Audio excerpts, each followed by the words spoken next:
The second story is that of two gardeners.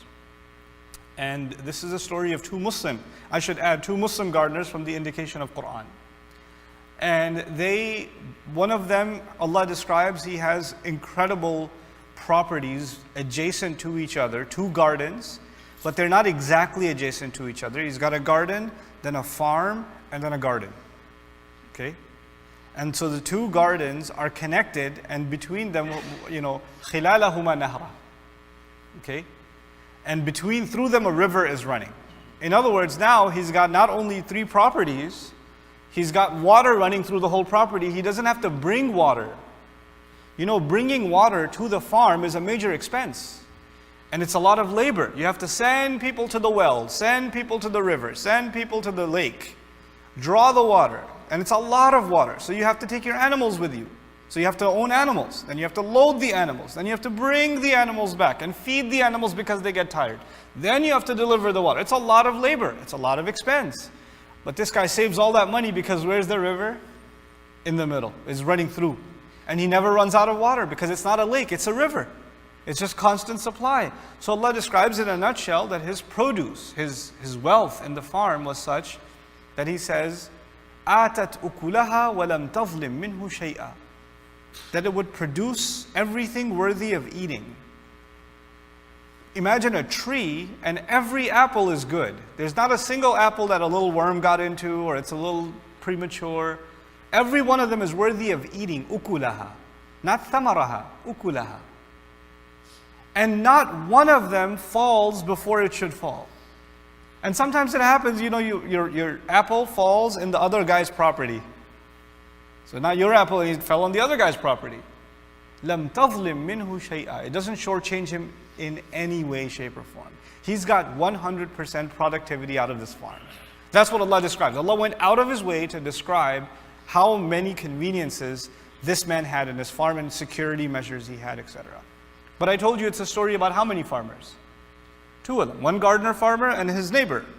But the neighbor, Allah mentions none of his property. Nothing is mentioned. What does he own? How many trees does he have? Does he have a garden? Nothing. Nothing. Basically, this is, al-lahdhu asdaqu isharatan min al-lafz. They say in the Arabic language, for example, رُبَّ سُكُوتٍ أَبْلَغُ مِنْ قَوْلٍ. Sometimes you don't say something, it says a lot more than when you say something. Right? So Allah not mentioning it is like saying his property is not even worth mentioning. That's how little or insignificant he has. But then the one who doesn't have any, they're neighbors with each other. And you notice that the guy who's wealthy, he talks to him, they talk to each other, but in the middle of conversation, he likes to slip in that he's doing pretty good. Life is good, man. This year we made quite a bit. And I had to get extra employees too.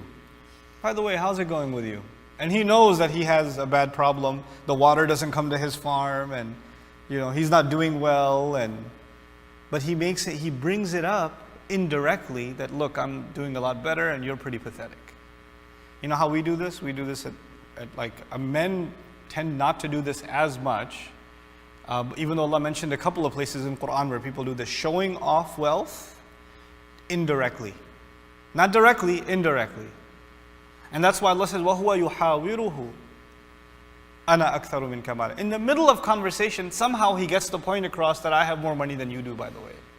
I got more people, I got more back than you do. You can have ladies at a party and some aunties going off saying, our wedding, we had to get 2 extra caterers. We couldn't even fit all the guests in this hall. We had to get a bigger hall, that one's $20,000. And on top of that is $25, $28 per plate. Can you imagine? But you have to do, we love our daughter. And she's talking to some other lady next to her who's got 5 daughters and none of them are married and they work minimum wage and they can't even think about and then she's rubbing it in. And she said, no, I'm saying mashallah, mashallah, And this poor lady is being tortured by these words at some wedding. Oh, so when are your daughters getting married? We do these things, and that's why Quran mentions them. So anyway, what Allah does, the poor farmer, he got hurt by the words, and he just said, maybe Allah will take this away from you. You talk like this, you hurt my feelings, maybe Allah will. You never know. Allah has given you this. You should be grateful to Allah, And maybe Allah, and just the words of a mazloom, right? The words of someone whose feelings are hurt. Allah, how seriously He takes those words.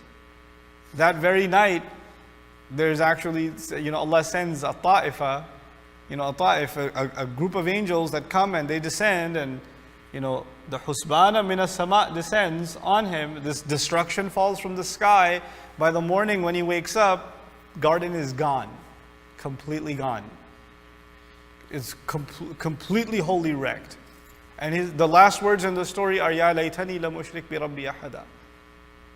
Like if only I hadn't done shirk. And that's strange because he didn't say I worship. The previous story was about shirk, remember? What did they worship? The Greek gods. Now this story, they didn't do any shirk. He didn't do any shirk. He just said, I got more money than you do. I don't think this is ever going to come to an end. Allah loves me too much. What was his shirk? His shirk was his reliance on material. He thought this is it. This doesn't come from Allah. They can't go anywhere. I have a good business plan. I have a river running in between. What could go wrong? What could go wrong? As though this has abadiyah. This is forever. When you say this is forever, you've taken that away from Allah. Only Allah is forever. So when you even have that thought, now we're learning in these ayat that not only words are shirk, thoughts are also shirk. You can have shirk in your thoughts and not just in your words. So anyway, Allah destroys his garden, he learns his lesson. That's your second story.